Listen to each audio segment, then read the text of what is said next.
एक बार पुनः स्वागत, पुनः अभिनंदन आप सभी का महिला रामलीला प्रतियोगिता 2026 स्वर्गीय गोविंद वल्लभ पंत जोशी जी की स्मृति में ये कार्यक्रम रखा गया है। सांस्कृतिक समिति रानीखेत जो इसके आयोजक हैं, हम धन्यवाद करते हैं सांस्कृतिक समिति रानीखेत का, खासकर विमल सतीश जी का, जिनके माध्यम से हम यहाँ पर आए हुए हैं। और बहुत अच्छा आयोजन। मैं अपनी ओर से इतना कहना चाहता हूँ कि इतना अच्छा आयोजन और रामलीला का इतना अच्छा माहौल रानीखेत में ही देखने को हमें मिलता है। इतनी अपार संख्या में दर्शक यहाँ पर को, राम भक्त यहाँ पर को पहुँचे हुए हैं और इतना अच्छा माहौल। हम अल्मोड़ा में 9 जगह रामलीलाएँ होती हैं, लेकिन इतना अच्छा माहौल मैं दावे के साथ कहता हूँ कि रानीखेत में ही यहाँ पर को हो रहा है। और पूरी आयोजक समिति के लिए आप लोग तालियां बजा दें। और महिला रामलीला प्रतियोगिता है और किसी भी कार्यक्रम को करने से पूर्व श्री राम स्तुति की जाती है। तो हालांकि पहले एक बार हो चुकी है, लेकिन अलग अलग संवाद हैं, तो हम चाहते हैं कि एक बार राम स्तुति हम लोग प्रस्तुत करें। अगर आयोजक महोदय की अनुमति हो तो कार्यक्रम प्रस्तुत किया जाए।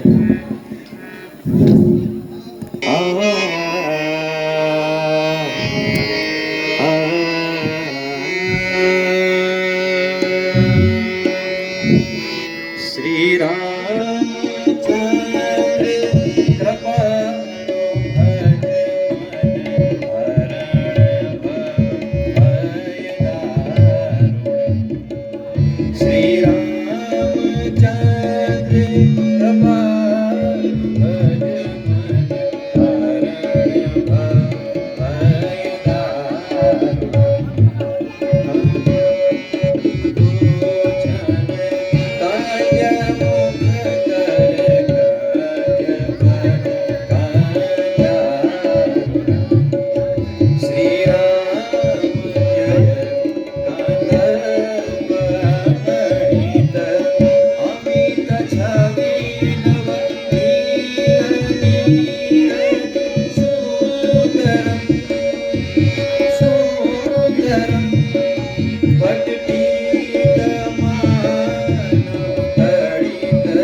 कृपा श्री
रामलीला के प्रमुख प्रसंगों में एक प्रसंग है श्रवण भक्ति प्रसंग।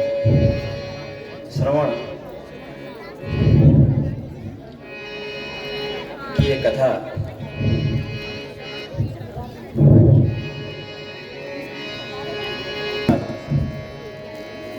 जो अमर कर गया माता पिता भक्ति का उदाहरण, उसका समर्पण, उसका भाव माता पिता के लिए समर्पित रहा। ये वो कथा है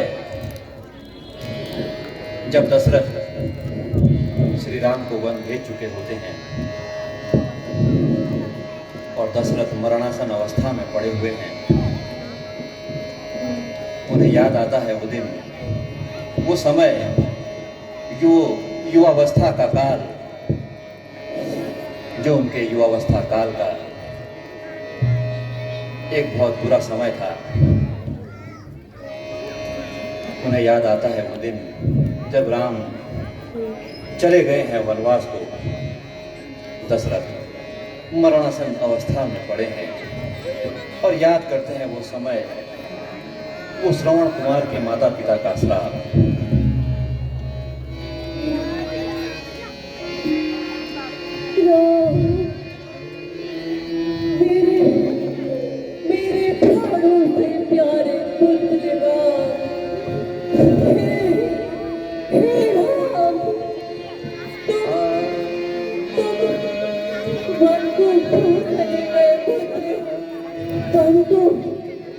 चले गए।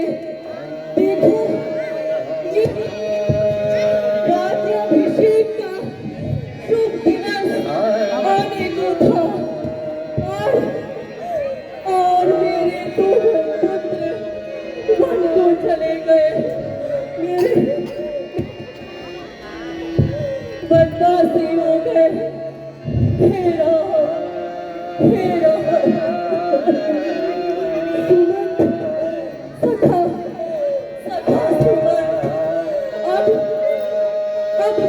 जीवित नहीं रहा जाएगा, नहीं रहा जाएगा। मुझे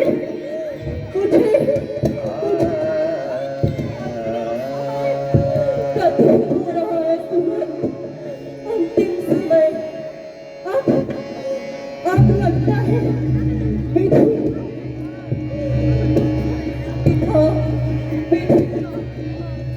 सही है। मुझे याद आ रहा है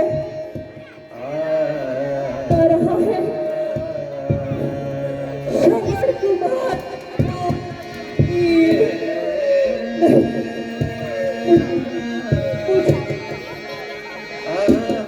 उसके वृद्ध माता पिता का वो श्राप नहीं, उसके वृद्ध माता पिता का वो श्राप सुमंत अब मुझसे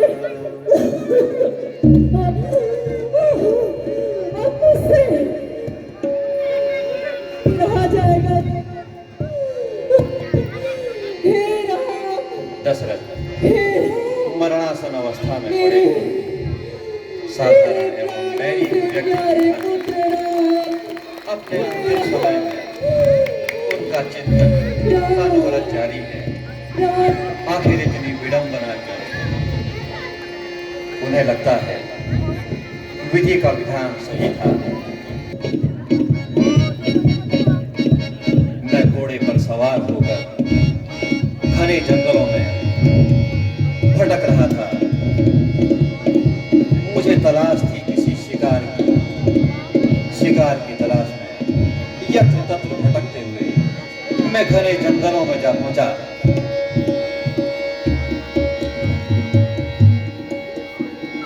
काफी दूर जाने के बाद निराश होकर जब मैं वापस लौटने लगा,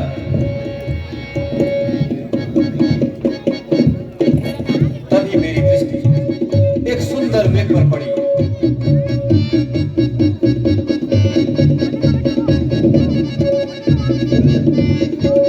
और मैं कमान पर तीर चढ़ाकर उस वृक्ष का पीछा करने लगा।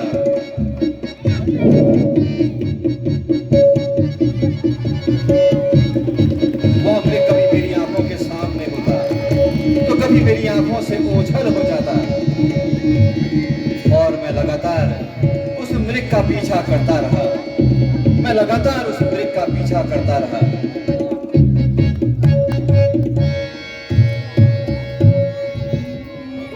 मातु पितु ज्ञानी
सेवा में तत्पर रहता है।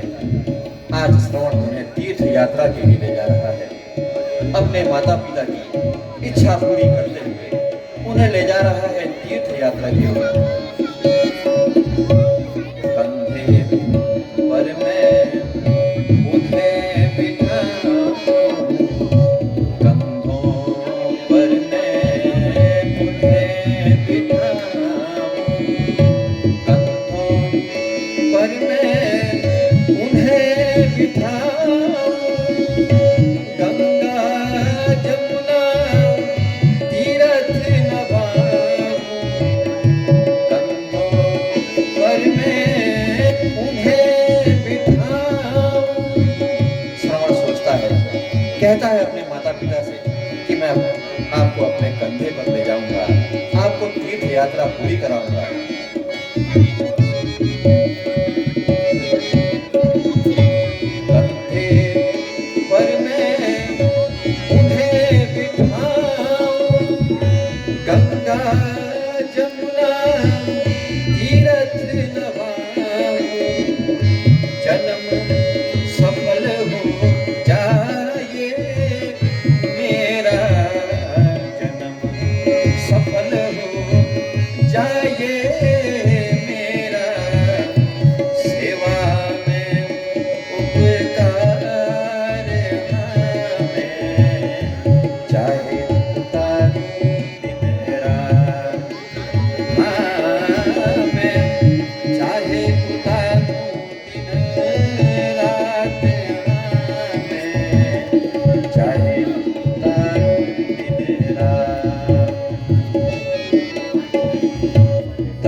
माता पिता की हर आज्ञा का पालन करता है।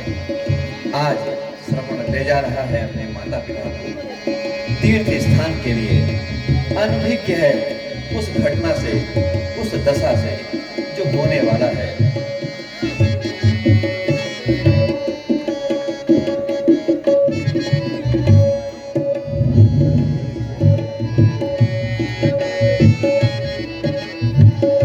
तन मन से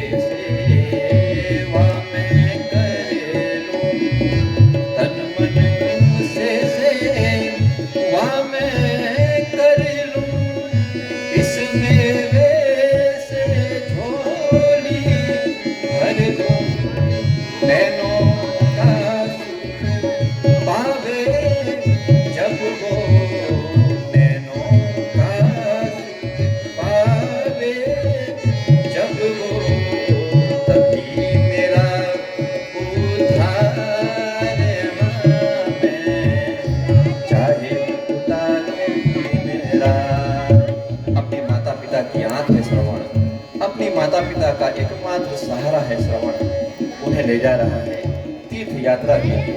उनकी हर किरण, उनकी हर आशा को पूरा करने के लिए श्रवण अपने माता पिता की सेवा करता है।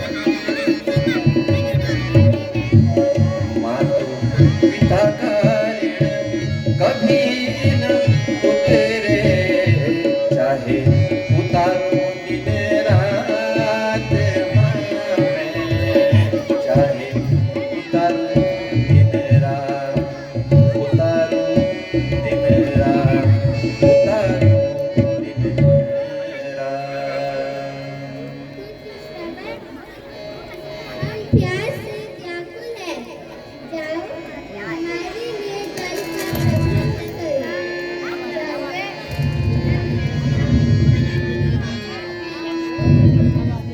माता पिता श्रवण को आज्ञा देते हैं, जाओ पुत्र जल का प्रबंध करो, हम प्यासे हैं।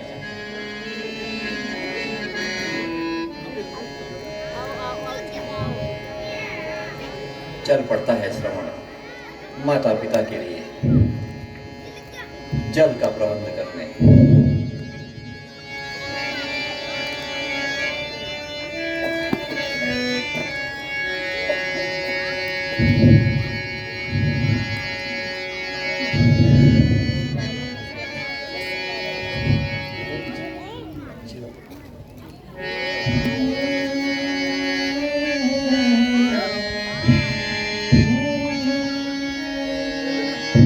ले गया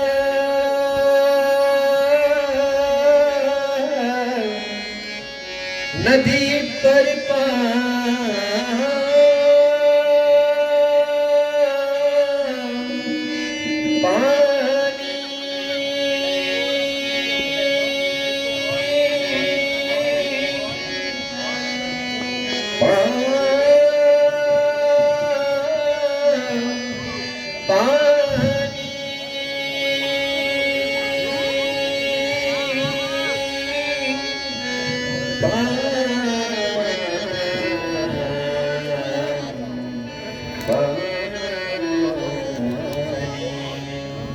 और दूसरी ओर दशरथ चले हैं शिकार करने उस मृग के पीछे पीछे, जो कभी उनकी आंखों से के सामने होता और कभी उनकी आंखों से ओझल होता।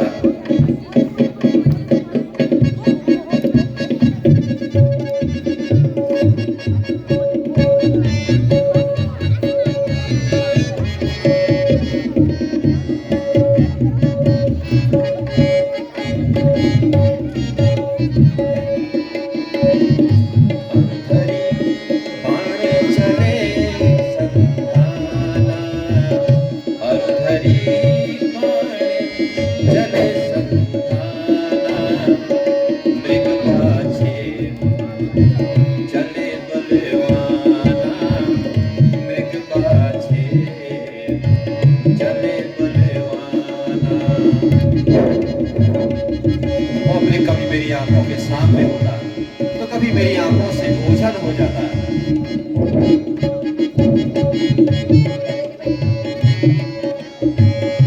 कुंभक ध्वनि जब नींद सुनाई, कुंभक ध्वनि जब नींद सुनाई, दशरथ बुद्धि भ्रमित होई जाई, दशरथ बुद्धि भ्रमित हुई जाई। और मुझे लगा कि वही मृग पानी पी रहा है। दशरथ की बुद्धि भ्रमित हो जाती है, सोचते हैं कि वही मृग पानी पी रहा है।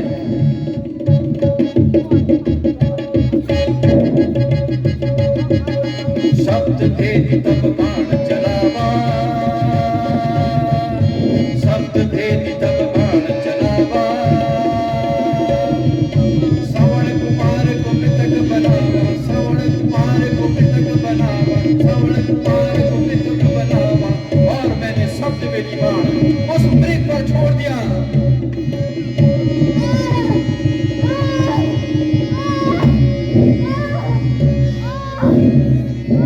हे प्रभु,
पुत्र श्रवण का इंतजार कर रहे हैं राजा, अपने पुत्र श्रवण का इंतजार कर रहे हैं, फिर आस लगाए बैठे हैं कि उनका पुत्र श्रवण उनके लिए कुछ ही क्षणों में जल का प्रबंध करके आ रहा है राजन, जल का प्रबंध करके आ रहा है।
मुझसे ये क्या प्रिय हो गया प्रभु, आप बताइए हे कुमार, आप किस तरह मैं आपकी सेवा करूं, मैं क्या करूं?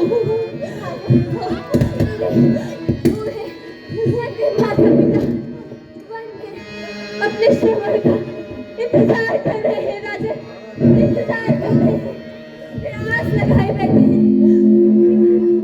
पुत्र श्रवण उनके लिए जल का प्रबंध करेंगे, जल का प्रबंध करेंगे। ये जल राजा, ये जल मेरे माता पिता तक पहुंचा दीजिए राजा, ये जल मेरे माता पिता तक पहुंचा दीजिए। और राजा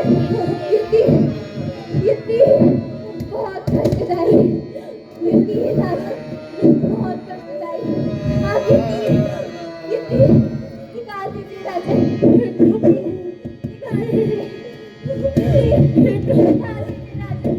निकाल दीजिए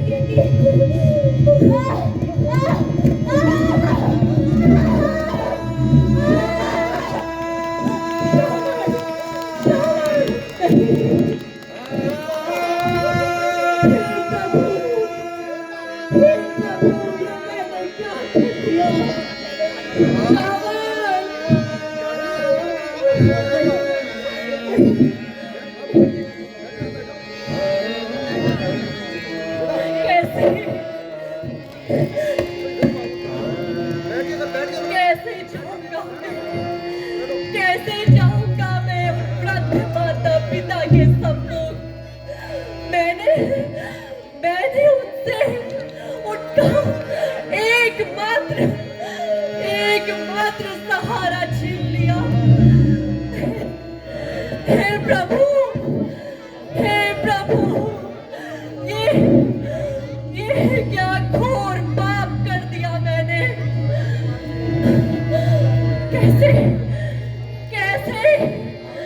कैसे उनके वृद्ध माता पिता को इस अनहोनी की सूचना दूंगा मैं। हे प्रभु, नहीं।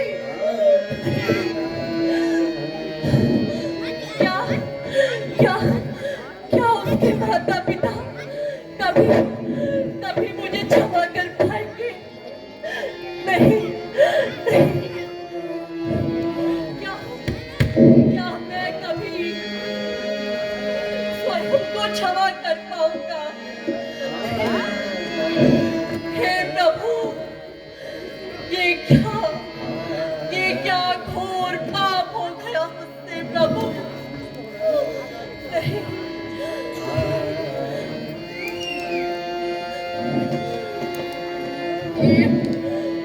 ये मुझे श्रवण कुमार के माता पिता प्रतीत होते हैं।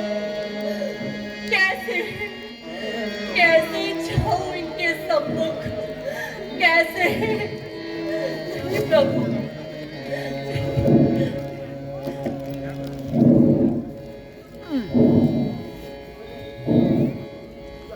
पुत्र श्रवण, तुम आ गए, पर आने में इतना विलंब क्यों? बोलो पुत्र, बोलो। चुप क्यों हो? लाओ, ये जल हमें दे दो।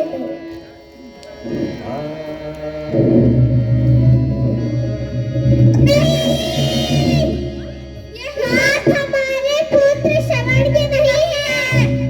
बताओ, कौन हो तुम? और हमारा श्रवण कहाँ है? और ये जल तुम आप क्यों लाए हो? बोलो। हे प्रज्ञाचक्षु, मैं अयोध्या का राजा दशरथ हूँ। मैं शिकार की तलाश में वन वन भटक रहा था और ब्रह्मवश मेरा रथ का पीछा करते करते शब्द वेदी पर मेरा शब्द भेदी पर आपके पुत्र को जा रखा। मुझे क्षमा कर दीजिए भगवान, मुझे क्षमा कर दीजिए। काहे बाप भगवान, काहे बाप। हमारा पुत्र श्रवण हमें छोड़ के नहीं जा सकता। दशरथ, तुम अमर हो, तुम नीच हो, तुम दुष्ट हो।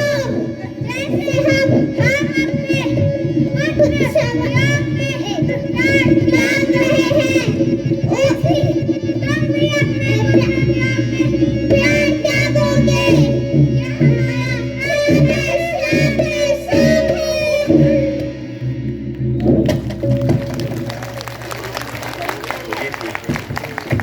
श्रवण कुमार की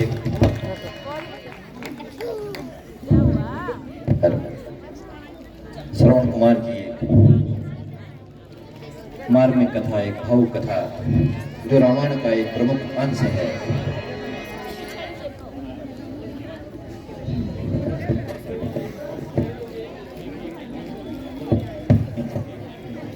की भूमिका में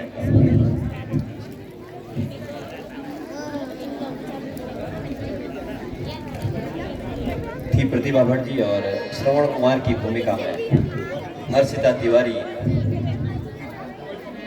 माता पिता की भूमिका में, पिता की भूमिका में काव्या सांगा और माता की भूमिका में